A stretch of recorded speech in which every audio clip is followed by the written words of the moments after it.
Thank you. Oh, really? No, I'm just kidding. Thank you, Jessica. So, hi everyone. We'll go ahead and get started.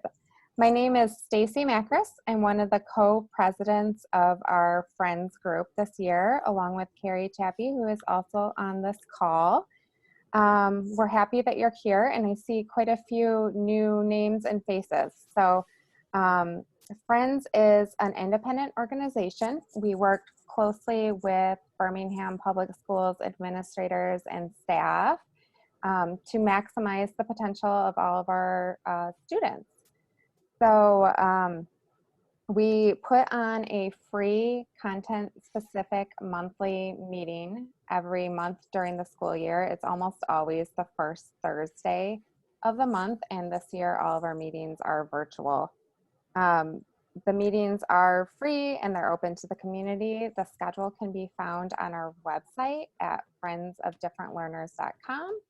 You can find it on our Facebook page, which is at Friends of Different Learners. And it also should be, if you are a Birmingham Public Schools parent, it should be coming to you through your school newsletters as well. So I know a lot of you are here tonight to hear from our speaker tonight, but I did want to let you know that our next meeting is April 8th, which will be on executive functioning. So that advertising and flyer will be circulating soon. And then our last meeting of the year would be May 6th, and that's going to be on reading intervention. So we hope to see you at those meetings as well. If you would like to join Friends, we would love to have you. You can find that information on our website, which again is friendsofdifferentlearners.com. There's a membership form. We do ask for a $10 donation, and that amount primarily goes towards helping us fund educational grants that we provide the schools to support the different learning community. Tonight, of course, we're in a Zoom format, so something that has typically worked best for us, unless our guest prefers otherwise, is that we typically have held our questions to the end and put them in the chat function so that one of our executive team members can ask them for everybody. But you can also, we've also let people unmute themselves at the end of the meeting to ask as well if you prefer to do it that way. So with that, I'm going to turn it over to our Vice President, Amy, who is going to introduce our speaker tonight. Hi, thanks everyone, and welcome to tonight's meeting. I have the pleasure of presenting and introducing Tameka Citchen-Spruce. She is a Detroit native, graduated with a bachelor's degree in journalism from Oakland University. She is a disability justice activist for Warrior on Wheels of Metropolitan Detroit and people with disabilities, particularly those of color. The combination of her knowledge of journalism and activism, she has learned the importance of telling a person's story. Both of her films, My Girl Story and short film Justifiable Homicide, have been nominated and won an award and selected to be played at specific film festivals. She loves telling stories and that give a voice to people, and loves advocating for the rights of people with disability.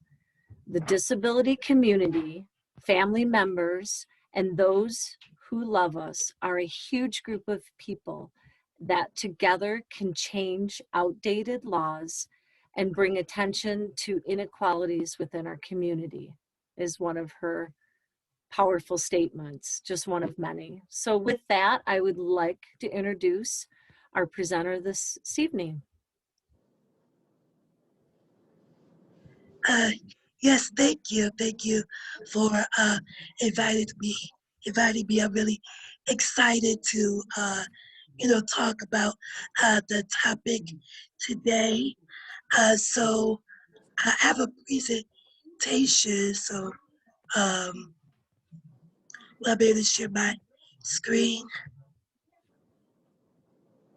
Let's see. Yeah, is it letting you, let me see. This is it. Okay.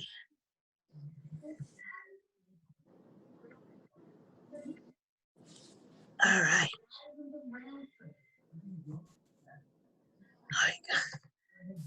It's not.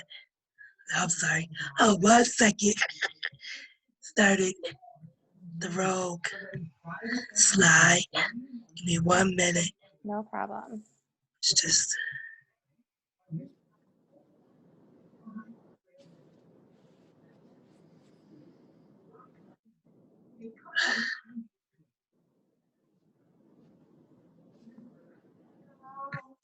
Okay. This should work now.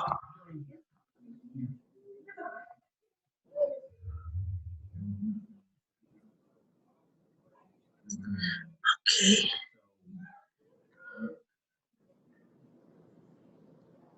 All right, here you go. All right, so I am here to talk about police interaction in schools when it relates to um, people with disabilities. And so I talk about, as far as with youth with disabilities, and also I go into adults. So you have like a broader perspective of, what's really going on. So why am I passionate about police encounters with people with disabilities? And I say for numerous reasons. First of it will be that my younger brother, of course, was African American, but my younger brother had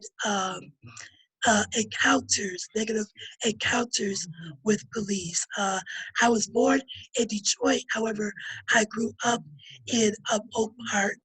And so, um, my siblings and I, we, of course, growing up in the suburbs. So, my brother, in Oak Park particularly, he had different encounters where he was racially profiled and harassed by police.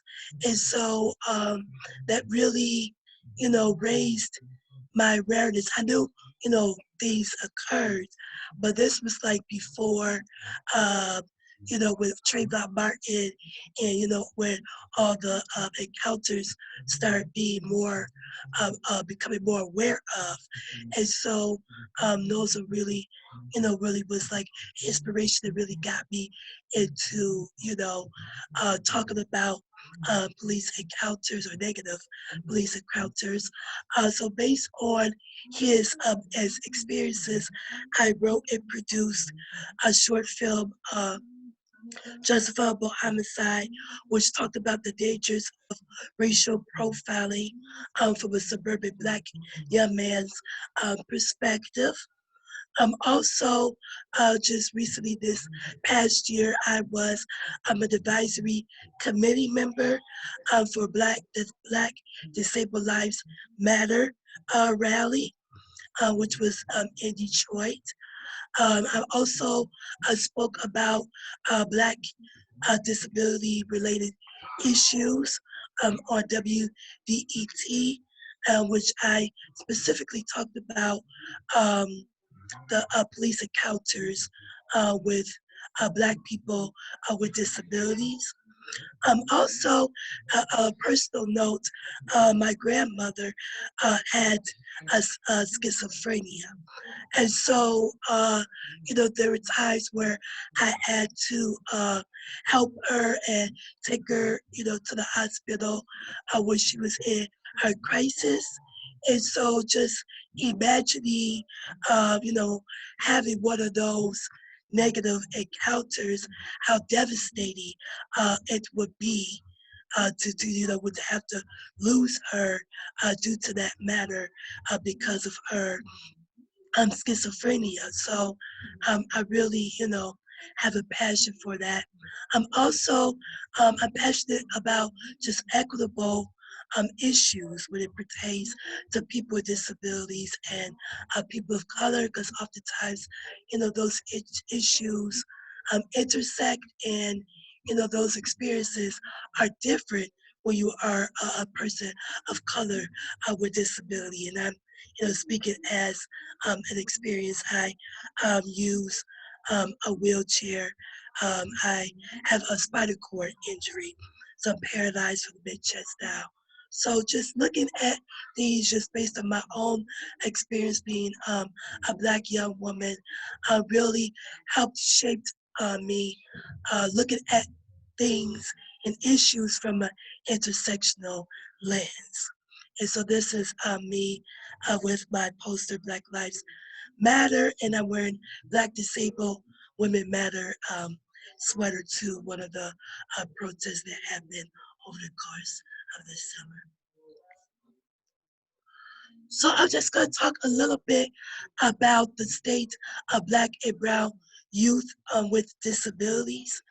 Really, this first slide really addresses the juvenile justice system, and it's very um, it's not really equality at all. I know statistically that African American youth with disabilities comprise a large percentage of young people in the juvenile justice system. Also, you have a large makeup of youth with disabilities as well. And so, because of that, being African American and also, youth with special education, it just takes up a huge of the juvenile justice system. I believe, locally, but then this is also national as well. The Office of Juvenile Justice and Delinquent Prevention cites that specific learning disabilities and emotional disturbance is the two most common forms of disabilities found in the juvenile justice system. So I'm sure you all know this, but learning disability is defined as difficulty processing language, which results in imperfect ability to listen, think, and speak, among other skills. And emotional disturbance can be included as inappropriate types of behavior under normal circumstances, and also the inability to learn. And so, like I said, those are the specific common forms. Also, it's in the justice delinquent in the juvenile justice system. But also, we find when it comes to police encounters, which I'll talk about later on in the presentation, that that police officers have a hard time or don't really understand when they encounter somebody with a learning disability. And so, case in point, one of the well-known cases of police brutality was done to Freddie Gray. If you can remember, Freddie Gray was the young man, I think, from Baltimore that the police saw him running away, and so they thought he was doing something wrong. And so but he wasn't. When they arrested him, they put him in the van, and so it severed his spinal cord, and he later died. But what the public and the media did not mention that Freddie Gray had a developmental disability. I think it was like a learning disability, and so which was due to lead poisoning in the apartment that he was living in as a child. So as like with in disability circles, it talks about, when you have a learning disability or some type of cognitive, such as he had, that he could have, start running, because he didn't really understand, he got scared. And so that like it was an impulse, due to his disability. And like I said, he wasn't doing anything wrong. So when police encounters youth or adults with disabilities and they're acting strange or not normal, they just think they're not being compliant. That's really because of their disability, which I will get to later on. Um, Another thing that a lot of Black and Brown youth with disabilities experience is, according to the U.S. Department of Education, students with disabilities are more than twice as likely to receive out-of-school suspension than students without disabilities. Students with disabilities represent 12% of the overall student population, yet make up 25% of all students involved in school-related arrest, 58% of all students placed in seclusion, and a staggering 75% of all students with physical disabilities are restrained at school. The numbers are worse for students of color with disabilities. Over a quarter of African American boys with disabilities and 19% of African American girls with disabilities, receive at least one out of school suspension. And also African American students represent 18% of the special education population. Um, and also, but like 49.9% special education students are in correctional facilities. So again, we see the correlation between, the juvenile detention, and juvenile criminal justice system, and what we call the school to prison pipeline, which is, the many encounters youth have with law enforcement, which prepares them for possibly encounters in the future as an adult. So I'll just give you some examples of things that have occurred among youth youth of color with disabilities, and also white children with disabilities. One of them is that happened in Orlando. Was It was Kaya Rowley. She was a 6-year-old child, and she was throwing a temper tantrum in the class.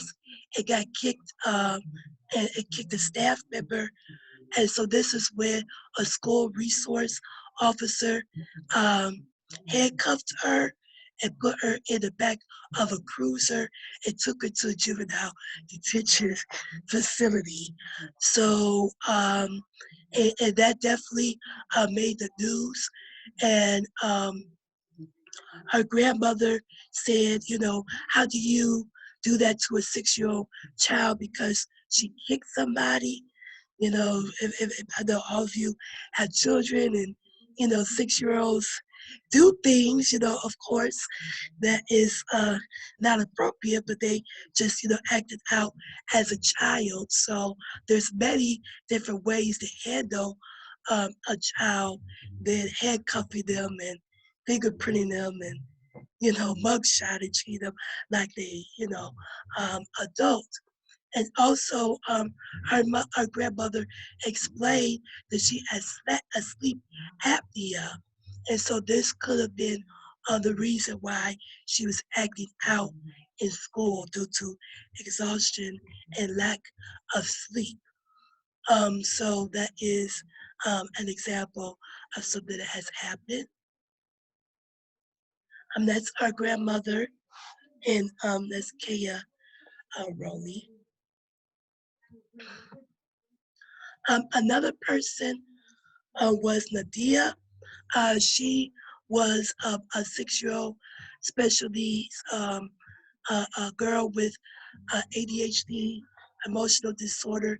It was when this incident occurred, was being tested for autism.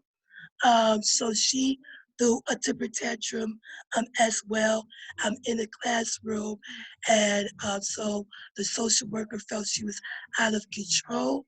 And so the police came and got her, and they involuntarily, they didn't call the mother until after all this happened, but they involuntarily committed her to a mental health facility. And so there was a very uproar about that. And if you see the footage that happened, that the little girl, Nadia, was walking out calmly to the car. So when the police came, she wasn't throwing that temper tantrum. So that's what made the case even more alarming for them to put her, involuntarily without you know, acknowledging, without the permission of her mother, put her on a 72, a mental hold. So that received a lot of attention um, in the media as well. Another person was Eric Parsa. He was a young man, 16, with severe autism. And so what happened with that is that he was, I believe, in public, and he had a meltdown. And so his parents, I don't know if his parents called the police or not, or if somebody saw what was happening and called the police. But reportedly what happened, according to the lawsuit, that the police upset on him, I think for 10 minutes, and he couldn't breathe. And so consequently, he died. So that is another unfortunate example. Was it for about 7 minutes? It says, according to the lawsuit.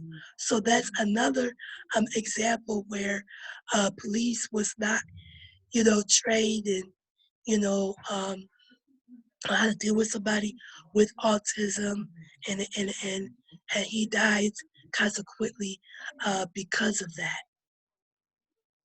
Um, Another young man who is a white was a Utah teen, Lyndon Cameron, 13, with Asperger's syndrome. He also experienced a meltdown at his home, and his mother um, called 911 and told the officers that he was unarmed and needed to be hospitalized. And so when the police came, um, they came in, and according to a news report, it said that um, I think it was his mother, said she tells the station that it told the news station that after a few minutes, she heard an officer yell, "Get down on the ground." And I think he was definitely unarmed, and the police shot him several times. And so that's a picture of him in the hospital, and thank God he survived. But that's another example of a young person with a disability um, being, you know, um, shot by police. And so another thing that had occurred is just recently, it was a 9-year-old child that was having a mental health crisis. It was a Black young child. And so the police came, and so they was talking to her, and I assume was trying to take her to the hospital. I believe it was to the hospital, and so over the course of them trying to try to take her to the hospital. They, put handcuffs on her. And if you look at the video, she's yelling for her dad. You say, I want my dad, I want my dad, I want my dad. And so they're trying to say, well, officer was like, okay, we're trying to find your dad, but it was like 9 officers. And so they proceeded to take her to the car and and so she kept yelling, I want my dad, I want my dad. And she, had her legs out the police car. They were trying to put her in there. She was already handcuffed and they pepper sprayed her. And so if you watch the video, she's screaming and yelling, my eyes, my eyes, my eyes. And this recently happened. And so that's another case that's like really, it's a 9-year-old child, and the police say, stop acting like a child, but it's like she is a child. So is there other ways that they could handle her, besides pepper spray her when she's handcuffed? So there's other ways of handling the situation in this, where I cite a great article from USA Today that talks about from experts on what were the other things that police could have done or could have handled um, that situation besides pepper spray her. So, which I'll talk about in a few minutes, um, what the way the police, what the way cities are handling these type of occurrences, because this incident happened in Rochester, New York, and in Rochester they actually have just implemented a co-responder uh, uh, response to mental health calls. And so, but I think this one news report said, based on how whoever called the police, how they said it, they sent the police instead of sending the social worker. So, so that's just a way of what's occurring, how important it is for cities to think of how they deal with people with disabilities. And it's because people with untreated mental illness are 6 times more likely to be killed uh, during a police encounter than civilians approach or stop by law enforcement. And this is according to a new study of the Treatment Advocacy Center. So this is not just people with mental illness, this is also people with disabilities. And youth with disabilities are more likely to be uh, killed by police. And this is, is disproportionately people of color, Black and brown people with disabilities. We see these occurrences, but also white youth with disabilities, as I have shown, are more a greater risk of having, negative encounters with police and being killed, which goes into, like I said, almost half of the police, almost half of the people who die at the hands of police have some kind of disability, according to the new report. I think that's from the Rudiment Foundation that also drafted a report, which, again, yes, it goes into the Rudiment Foundation. So that's what they found in the report. It's like over half, and there, so a lot of the talks is focused on race, which is, what we hear a lot on the news, but then also disability is, again, a factor in a lot of the police interactions. So we have cases like Laquan McDonald, which was also unknown a very well-known media case. Um, is a black teenager killed while acting erratically and holding a knife. And in that particular video, you see him, he was walking away, running away from the police when he got killed. So, so you have those type of of of occurrences that happened. So it says, the prosecutor took the unusual step of charging the officer with first-degree murder, noting that McDowell did not pose a lethal threat to the officers who had surrounded him. I'm sorry, that's my son. He said he wants to be part of the discussion, I guess. So, um, oh, you want to, yeah. Okay. All right, thank you. So, um, yeah, so, and so that case, did bring about the attention of, mental illness and mental health when it comes to police encounters, and sparked a national debate. But there are also people, that we don't always hear the cases that they have disability. And so because of the, encounters that had happened, we, definitely, think about race. We don't also think about their disabilities that they had. And it's not really known that they had disabilities.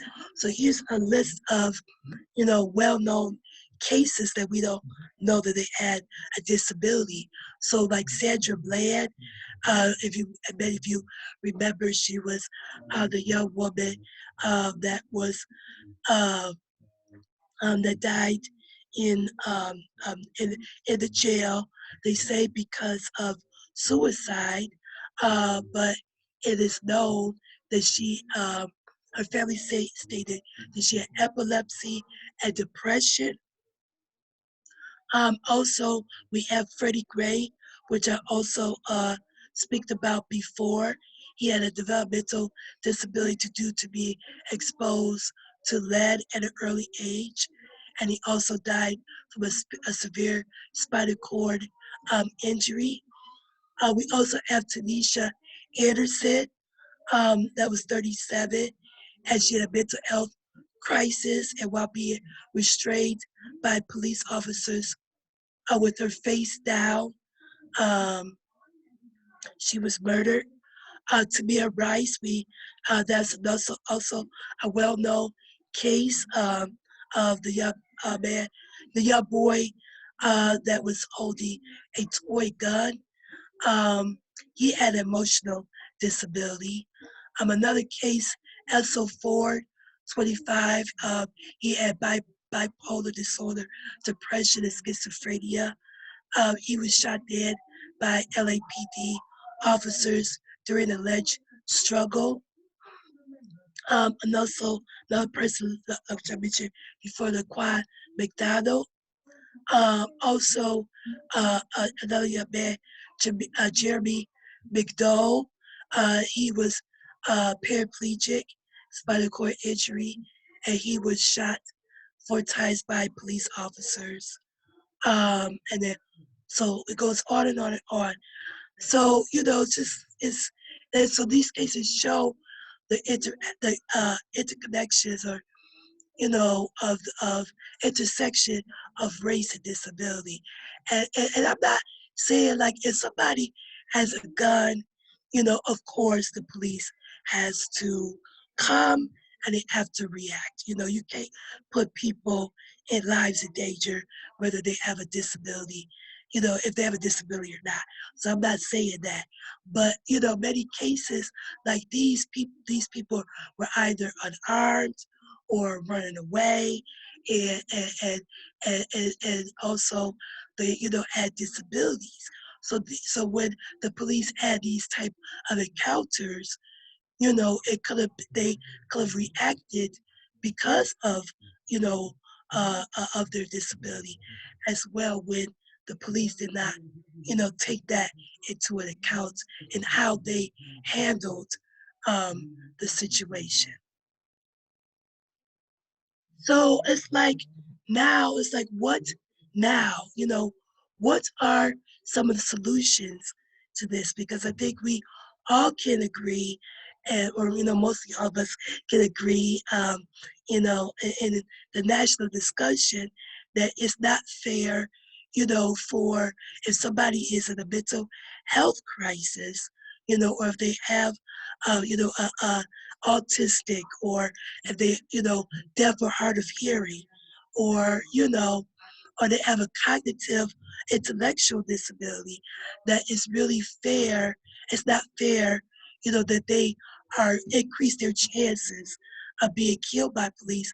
And I know, police officers do not want to, police officers don't wake up and say, I want to kill somebody today. Say that's what most police officers are not like that. They generally want to do their job, and they're doing the best that they can, but they just not always, equipped to handle different situations, or because of their unknown implicit bias, and when they have to make, quick decisions, say their implicit bias might, you know, um, deter their judgment. And so, like I said, when it comes to people with disabilities, it's not really fair. So, like, what can we do in these types of situations? And so, based on my opinion, and I think many others' opinion, that that don't involve in police when there's a mental health crisis, unless a weapon is involved. That's my personal opinion. I think there should be other ways of dealing with it, with sending a social worker, or somebody that knows how to, handle youth with autism. That's a better way of handling a situation when there's a meltdown or crisis than city police. Um, Also, I believe that there should not be police in schools, um, unless it's address an active shooter situation. I don't really believe there is a reason for police to be involved in arresting children. Um, that's acted out. I don't believe that should be the case. Um, Police trainees, are good, but it's to handle, street encounters or other kinds of emergencies. That's just, my personal opinion.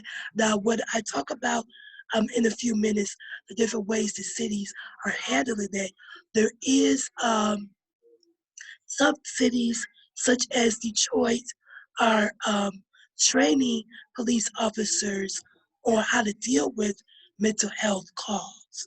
So you do have those type of occurrences.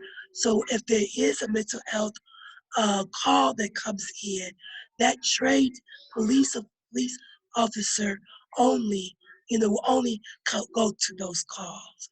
So there could be um, leave it up to room for that type of police training. Also, they're following our solutions. The individuals and organizations, like I said, the cities are doing across the country, and this is what you could advocate for in your community. So one thing is, um, which I'm not for certain how many parents know about this. I know when I first heard about um, this type of plan that you can create, I didn't know this really existed. But there is a thing called behavior is communication plan, and it's positive behavior interventions and support. So it's short BPIS in schools. So this is a plan that parents could ask for, similar to an IEP. So if a child is acting out in school, for whatever reason, um, this plan is created to help help curb that behavior. So, like I said, it's a similar plan, like an IEP, that a parent can request the school to do. Um, and um, and so this is for parents that even for children who are not in special education can request this BP, PPIS plan. Also, this is for parents of special education students. So I just want to quickly go to that so we can just, look it over so you can see what it details.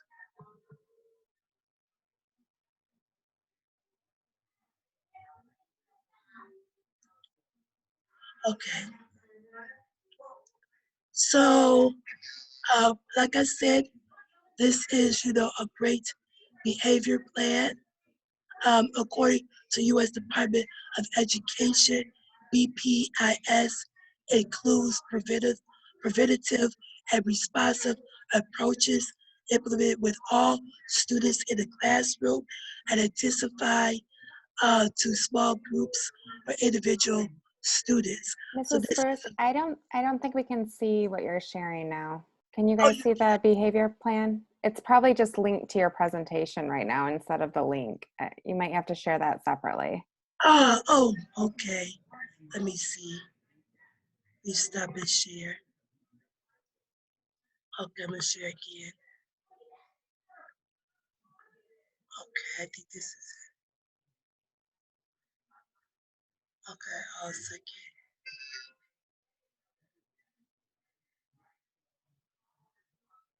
Okay, now can you see it? Yeah, Okay. thank you. So this is, like I said, a BPIS plan. This is for, all students in the classroom. And the foundational principles is every child can learn proper behavior, stepping early, stepping in early can prevent more serious behavior problems.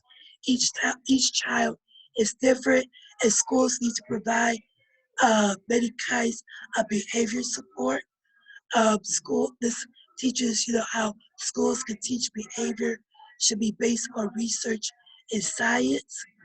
Father child's behavior progress is important.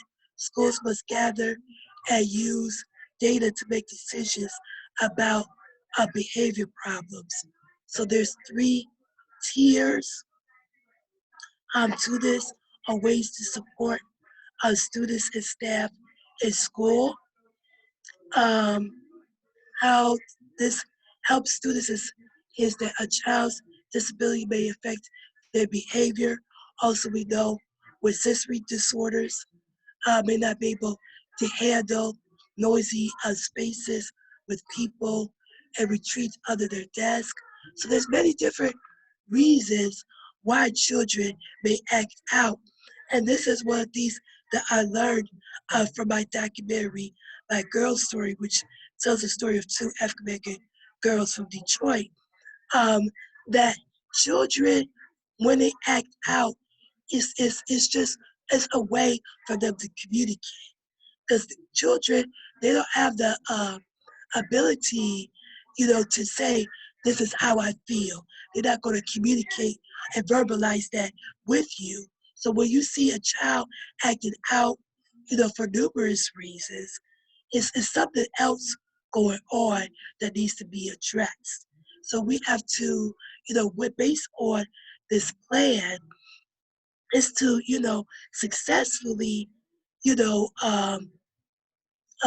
understand their behavior and the best way to treat it so you can correct it, compared to, expelling them, suspending them, call the police on them, restraining them and stuff like that. This is a really great way to do that. So I can definitely give Amy my presentation, and so you can have that, and so you can look up this plan further, so you can perhaps implement that in your school if you feel that is needed.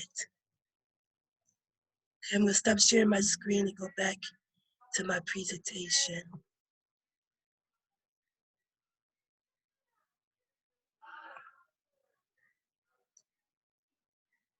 Okay, so I'm gonna go into now what are the different cities are doing and what you could possibly advocate for in your community. So it goes to the police training um, model, known as the Memphis model. Typically, in police training academies, officers may receive anywhere between 4 to 12 hours of training in mental health. That's varied by, a state. Um, According to the 2015 survey by the Police Executive Research Forum, recruits spend about 58 hours in firearm training and 8 hours in crisis intervention training.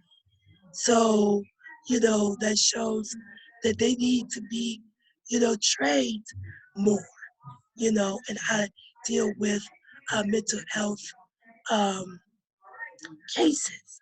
And so this is an example of the Memphis model, which is um, it was, I forgot what, yeah, it was Tennessee that this started in. So it's called the Crisis Intervention Team. And so this is being done, like I said, across the country. So what this is that, like I mentioned before, police officers are trained um, on like mental health, first aid, and different mental health training. So they'll know how to interact successfully with people with mental illness. I'm not for certain if they train on how to deal with like other populations, other disability populations, like deaf or hard of hearing, developmental disabilities, such as that. I don't know if they train on how to deal with youth and people like that, but I know with mental health that they are. So when somebody makes a call, these officers go to those calls.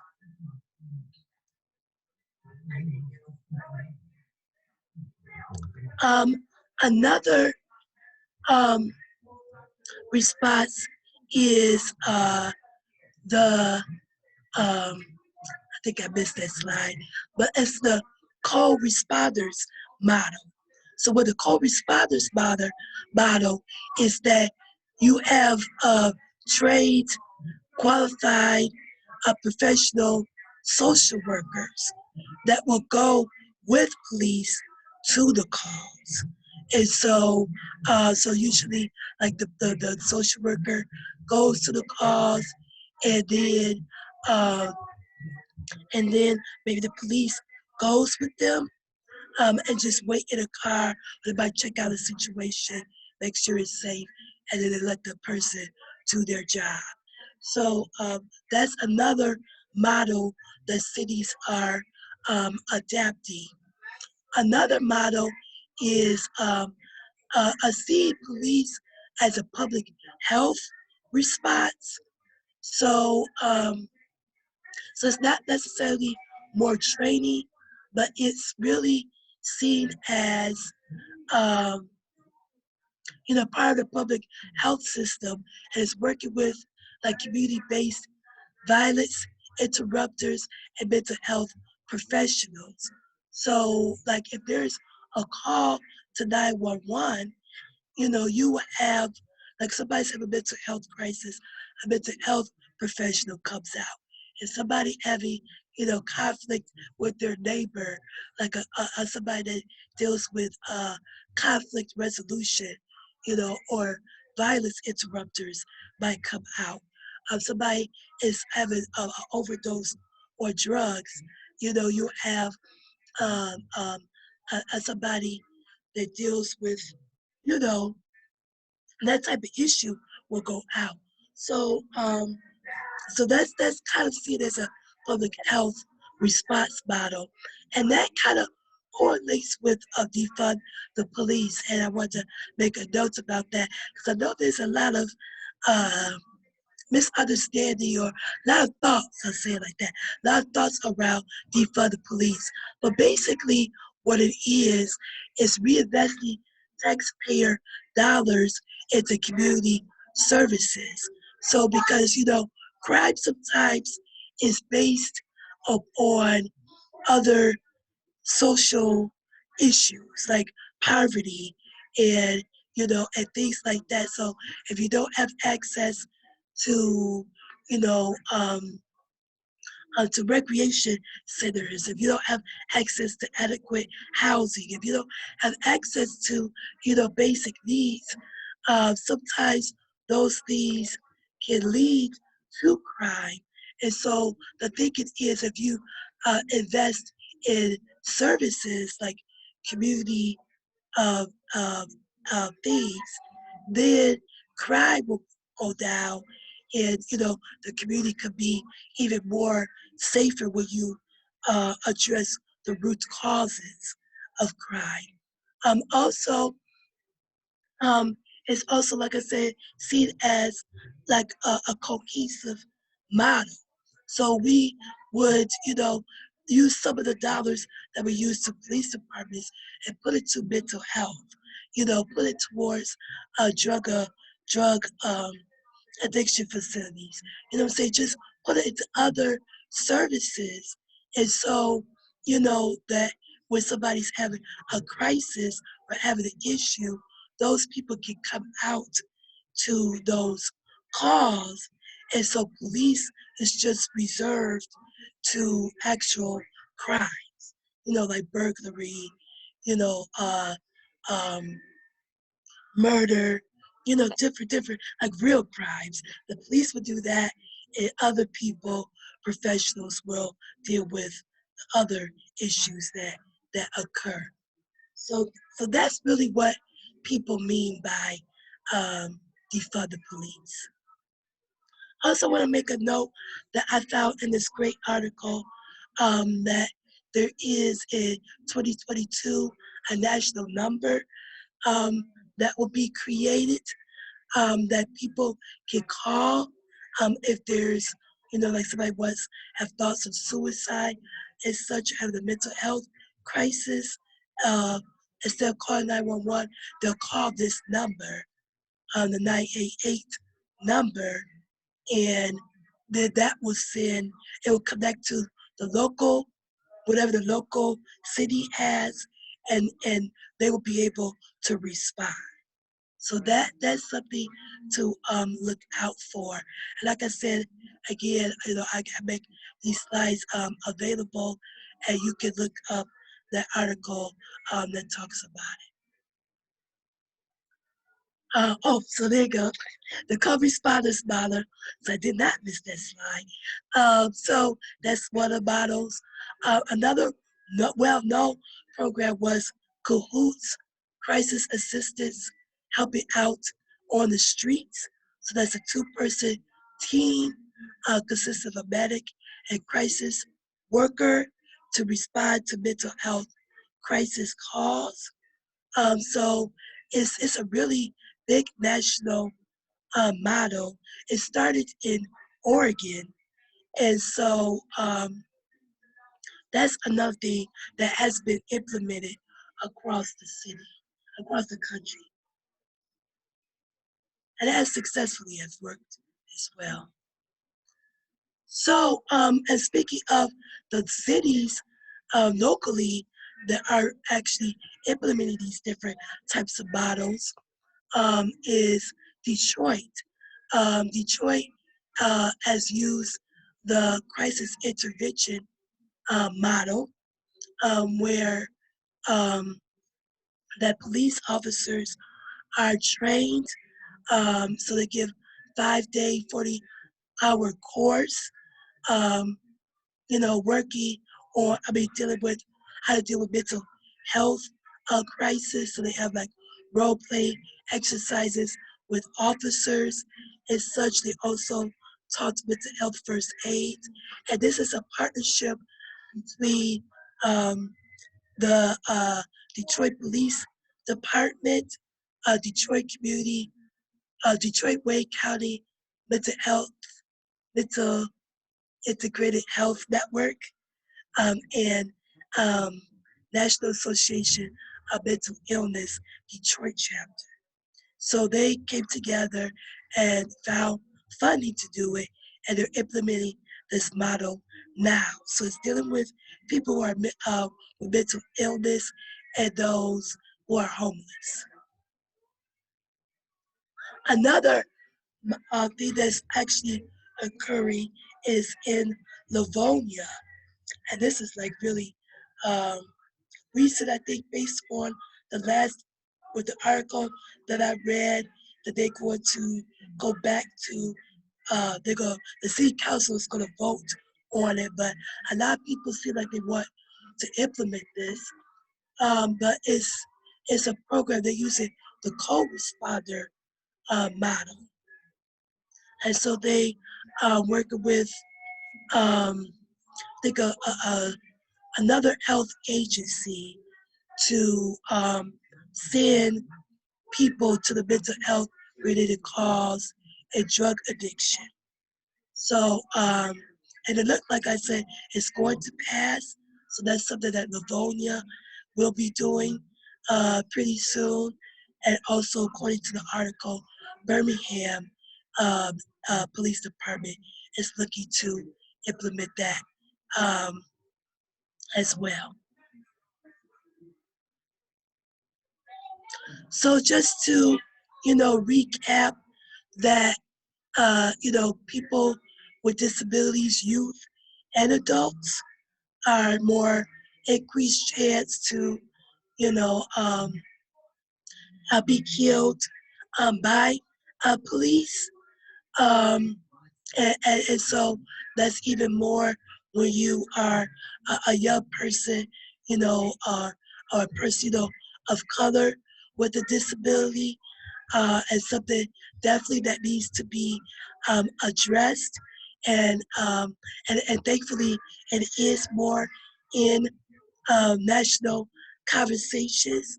So cities across the country are finding different ways to, make sure these occurrences are not happening.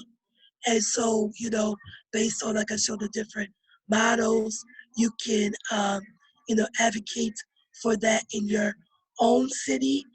Definitely remember that you, as a parent, can request a plan if your child is having behavior problems in school.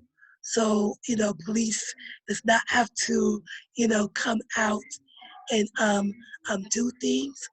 And so um, that's what can happen. So together, we can, change the tide, and make sure that everyone is free and is safe to be themselves. So that's my email, Tameka-Spruce at outlook.com. So if you want to have, further discussion on it, I know which I did not mention earlier, I'm on the steering committee for a program called LPAC, which is a collaborative between police and community residents around Metro Detroit. So have connections to police and things like that. We talk about these sorts of things. So if you're interested, let me know, email me, and I can get you linked to LPAC.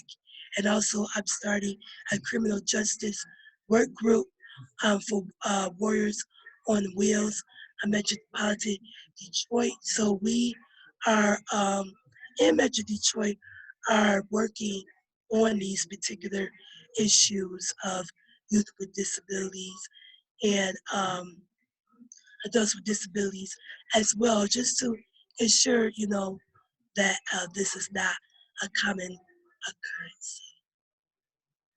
And you can also find me on Facebook at Tameka Citchen-Spruce. So I talked a lot, but I don't know if anybody have questions or we'll open up for a discussion with the remaining minutes left. Thank you. Thank you. If anyone has questions, you can unmute yourself, or you can also put them in the chat and we'll read them off.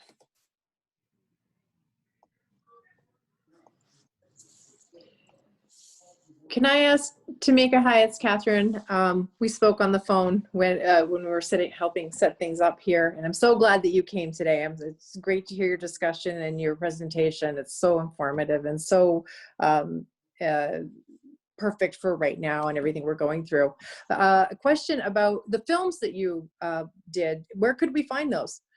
Yeah, so it's on Vimeo. It was distributed at one point, but if anybody's interested, they can email me and I can send you the link to Justifiable Homicide. It's about 7 minutes, so it's a really short film.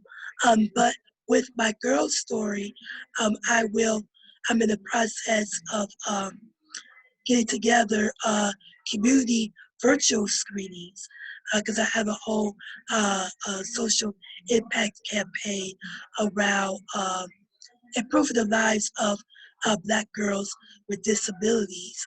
Because as you see in the presentation, they're definitely um, receiving kind of like a lot of these, having a lot of these issues. So um, if you can just email me and I will put you in my database. So as we have a different screenings, I can invite you to them.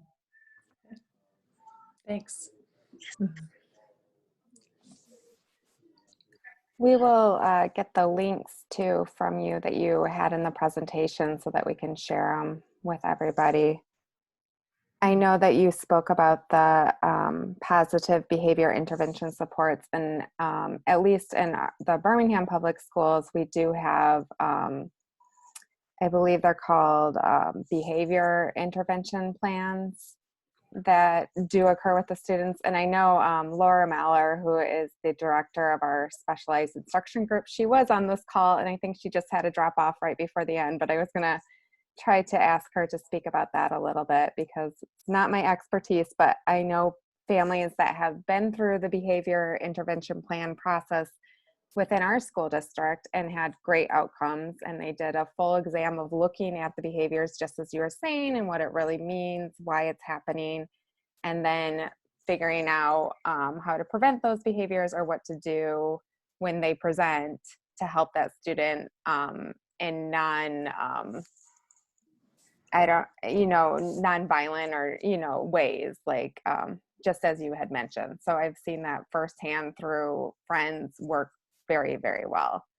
I was going to ask you a follow-up to that on, I don't know if you work with some of the schools as well either. Are teachers typically trained in this crisis intervention? Because I know that you mentioned that you prefer that police are not always just at the school or not like your first call for the school. So do you see that they're training teachers? I do believe Birmingham's teachers do get some training in crisis intervention. Yeah, I'm not for certain because with the models that I have seen, it's usually towards I don't know if it's like adults. They're just looking at mental health broadly, and it's, the police. So I'm not for certain if, teachers are trained. I think they might, leave it to like social workers to, in the schools to learn how to deal with it. Because I know in the cases of the Nadia, the 6-year-old that was put into the mental health, mental, let's put on the mental hold, the Baker's Act. I think the social worker called the police on her. So, so I believe that it's mostly, so they leave it up to social workers to, handle occurrences when the children are acting out. But if they have a behavior plan in place and schools are implemented, saying then and they also call the parent, there's so many ways of handling it than, calling the police. So, Yeah, it just seems to me that so many more need training than just the social worker, because that's one person usually for an entire school. So there's like, there's a lot of things they can do, but they can't do everything. So yeah, that's something to think about. Yeah, the teachers get that type of training. mhm. Okay, I don't see any questions in the chat, but we will make sure everyone gets the links. And just thank you so much. We had a lot of people that were hoping to get the video after of this because this time did not work for them, but they were very interested in the topic. So we will get that to all those people, but we really appreciate you taking the time to be with us tonight. Yes, thank you for having me. Thank you. We'll conclude the meeting. Actually, before we conclude, one of our executive team members reminded me that I misspoke at the beginning of this meeting with our future meeting schedule. So I just wanted to say those dates really quick before we sign off. So March 4th is our special needs financial planning meeting. April 8th is the executive functioning meeting, and May 6th is the reading intervention meeting. So we will put those out through our normal channels with our flyers and advertising, so everyone can have the details for those meetings. All right, well, thank you everyone for being here on your Thursday night, and we hope to see you at our next meeting. Bye, everybody. Bye, thanks. Bye. Thanks.